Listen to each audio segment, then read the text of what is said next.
Hollow body. So there's a few variations of hollow body. A hollow position is the opposite of an arching position. So, an arching position is like so, a hollow position is like so.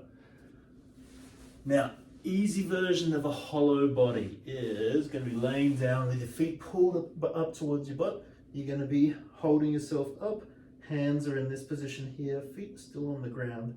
Next variation is going to be feet up off the ground, and then the further out your feet go, the harder the exercise gets. If you want extra level, making sure everything's engaged, is some variation of how far overhead your hands are. Now the key for the exercise, if you feel like your back starts to hurt, then stop. Very important to call it quits beforehand. So we need to make sure we're using the right muscles.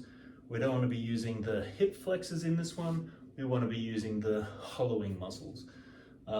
So yeah, you want to be tucking your pelvis underneath throughout the movement, and then again, whichever variation works for you, holding for a set amount of time.